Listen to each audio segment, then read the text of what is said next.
नमस्ते बच्चों।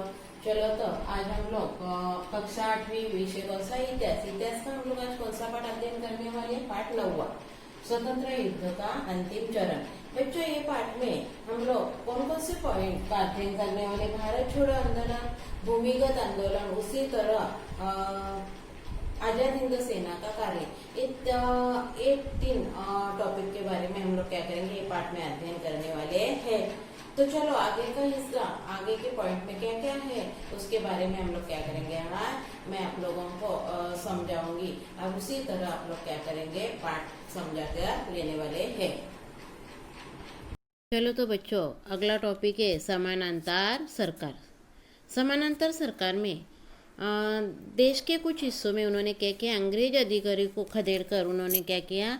वहाँ अपने भारतीय लोगों का सरकार की क्या की? स्थापना की।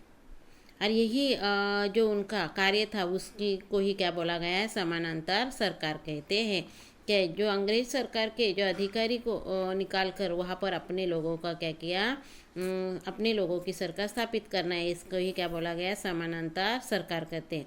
तो ऐसे सरकार बंगाल में कहाँ पर? मिदनापुर, उत्तर प्रदेश में बलिया और आजमगढ़, बिहार में भागलपुर और पूर्णिया जिलों में समानांतर सरकार का क्या किया था? गठन किया गया था। उसी तरह बच्चों, महाराष्ट्र के सातारा जिले में क्रांति सिंह नाना पाटिल ने 1942 में क्या किया था? अंग्रेज सरकार को निकाल कर निरस्त करके वहाँ पर कौन सी सरकार स्थापित की थी? समानांतर सरकार की स्थापना की थी।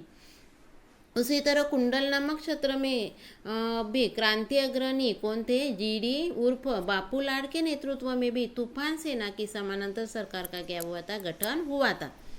इस सरकार द्वारा क्या कौन कौन से कार्य किए गए थे? राजस्व इकट्ठा करना, कानून एवं व्यवस्था बनाए रखना, अपराधी को दंड देना, ऐसे जनता के हित के क्या करने लगे? कार्य होने लगे। इस सरकार द्वारा जो लोक न्यायालय स्थापित हुआ था, वो लोक न्यायालय कौन सा कार्य कर रहे थे? लोगों का विवादों को क्या करना? मिटाना, यानी निपटारा करना। उसी तरह लोगों को क्या देना? और वो जो न्यायालय जो स्थापित हुआ था, वो न्यायालय ने जो समानांतर सरकार के न्यायालय जो न्याय दिया जाता था, वो न्याय लोगों के क्या था? मान्य भी था, लोगों को न्याय मान्य स्वीकार था।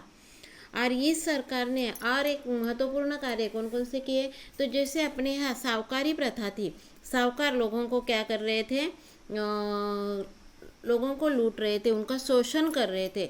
तो वही साहूकारी प्रथा का उन्होंने क्या किया? विरोध किया। उसी तरह शराबबंदी यानी शराब से लोग अपना जीवन क्या कर रहे हैं? व्यर्थ कर रहे थे। और इसीलिए उन्होंने पहला तो शराबबंदी उन्होंने शुरू की। अपना देश आगे बढ़ाना है तो देश के व्यक्ति क्या होने चाहिए? हर एक व्यक्ति सुशिक्षित होना चाहिए, पढ़ा लिखा होना चाहिए। इसीलिए उन्होंने साक्षरता का प्रसार शुरू किया। और अंग्रेजों ने अपने देश में जाति भेद के कारण उसका ही फायदा उठाकर लोगों में झगड़े लगाने का कार्य किया था। और इसीलिए हम इतने दिन तक क्या हुए? अंग्रेजों के पारतंत्र में बैठे हुए थे। और इसीलिए जाति भेद का निर्मूलन करना, ये ऐसे रचनात्मक कार्य किसने किए थे? समानांतर सरकार ने किए थे। और इसीलिए जनता को ये सरकार के ऊपर पूरा भरोसा होने लगा। और एक प्रेरणा स्थान बोलते हैं आदर्श, ये समानांतर सरकार यानी उनका क्या था? ये आदर्श था, आदर्श सिद्ध हुआ था। उसी तरह अगला पॉइंट है बच्चों, भारत छोड़ो आंदोलन। अगला पॉइंट कौन सा है? भारत छोड़ो आंदोलन का महत्व। अगला पॉइंट, 1942 में क्या हुआ? पूरे देश में राष्ट्रव्यापी क्या हुआ? आंदोलन का स्वरूप धारण किया था। और हर एक व्यक्ति क्या हो रहा था? हर एक व्यक्ति आंदोलन में भाग ले रहे थे। और हर एक भारतीयों का एक ही लक्ष्य था कि अपने देश को क्या करना? स्वतंत्र करना। और इसीलिए बहुत से छोटे से बड़ों तक हर एक व्यक्ति क्या हो रहा था? आगे आ रहा था, आंदोलन में भाग ले रहा था। बहुत से क्रांतिवीरों ने अपने जीवन की आहुति भी ये आंदोलन में दे दी थी। और उसी तरह ये आंदोलनकारी इतने आगे संख्या में आगे आ रहे थे क्या ब्रिटिश सरकार को बंदी बनाने के लिए क्या हो रहा था, जेल भी कम पड़ने लगे थे। और उसी तरह साने गुरुजी और राष्ट्रसंत तुकडोजी महाराज के राष्ट्रभक्ति पर गीतों से आंदोलनकारियों को क्या मिला था, उत्तेजन मिल रहा था, चेतना मिल रही थी। और यही राष्ट्रव्यापी जो आंदोलन है भारत छोड़ो 1942 का जो आंदोलन है उसको ही क्या बोला गया है, अगस्त क्रांति भी कहा गया है। उसी तरह अगला टॉपिक है आज़ाद हिंद सेना। अगला टॉपिक कौन सा है, आज़ाद हिंद सेना। भारत छोड़ो आंदोलन शिखर पर पहुंचा था, यानी पूरे देश में क्या हुआ था, लोगों ने नारे लगा रहे थे, पूरे देश में आंदोलन छेड़ा गया था, फैला हुआ था। और उस पूरे देश के लोगों को देश को स्वतंत्र करने की एक उत्तेजन निर्माण हुआ था। और उसी समय नेताजी सुभाष चंद्र बोस ने एक अभूतपूर्व कार्य किया। भारत के पूर्वी सीमा पर जो हजारों भारतीय सैनिक थे वो अंग्रेजों के विरुद्ध में क्या हो गए थे, खड़े हो गए थे। और वो सब कौन थे, आज़ाद हिंद सेना के थे। सभी सैनिक किसके थे, आज़ाद हिंद सेना के थे। और उनका नेतृत्व कौन कर रहा था, सुभाष चंद्र बोस कर रहे थे। उसी तरह बच्चों सुभाष चंद्र बोस ये कौन थे, राष्ट्रीय सभा के एक महत्वपूर्ण नेता भी थे। उन्होंने 2 बार राष्ट्रीय कांग्रेस का क्या किया था, अध्यक्ष पद उन्होंने संभाला था। और इसीलिए उनके एक विचार थे कि इंग्लैंड द्वितीय विश्व युद्ध में क्या था, उलझा हुआ है, तो उसका हम लोगों ने क्या करना चाहिए, फ़ायदा उठाना चाहिए और पूरे देश में आंदोलन प्रखर करना चाहिए।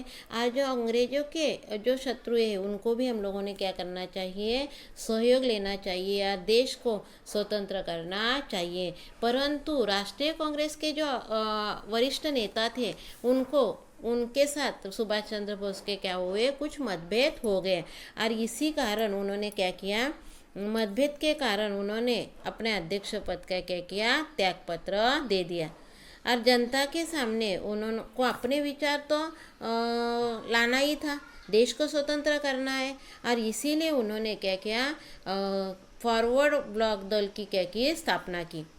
और उन्होंने सुभाष चंद्र बोस ने अपने भाषण द्वारा अंग्रेज सत्ता के विरुद्ध विद्रोह करने का आह्वान हर एक भारतीयों को कर रहे थे। और इसका ही परिणाम हुआ कि सरकार ने उनको क्या किया, बंदी बनाया। परंतु नेताजी सुभाष चंद्र बोस भी कम नहीं थे। उन्होंने जब भी वो जेल में गए तभी उन्होंने अमरण अनशन का क्या किया, प्रारंभ किया। और यही उनके अमरण अनशन प्रारंभ होते सरकार क्या हो गई, डर गई।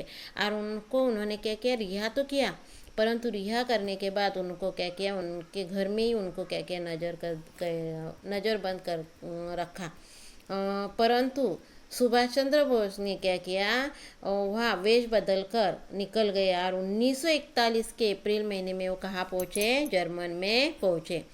जर्मनी के और वहाँ जाने के बाद वो शांत बैठे क्या, नहीं, तो जर्मनी के रेडियो बर्लिन केंद्र से उन्होंने जनता से भारत की स्वतंत्रता प्राप्ति के लिए जनता को आह्वान किया कि सशस्त्र युद्ध में हाथ में शस्त्र पकड़ो और क्या करो, आप युद्ध में भाग लो और जैसे पत्थर से ही जवाब देना शुरू करो। ऐसे उन्होंने वहाँ से लोगों को क्या किया, जो आंदोलनकारी थे उनको आह्वान किया, उनको प्रोत्साहन देना शुरू किया। और उसी समय रास बिहारी बोस ने सुभाष बाबू को कहाँ बुलाया था, जापान बुलाने का निमंत्रण दे दिया था। चलो तो बच्चों, टीचर ने जो हम लोगों को पार्ट 9 के बारे में जो पॉइंट समझाया है वो पॉइंट आप लोग क्या करेंगे, अच्छे से पढ़ेंगे। उसके ऊपर जो मैंने प्रश्न उत्तर दिए है, प्रश्न का उत्तर आप लोग क्या करेंगे, ठीक से लिखेंगे नोटबुक में, सुंदर है।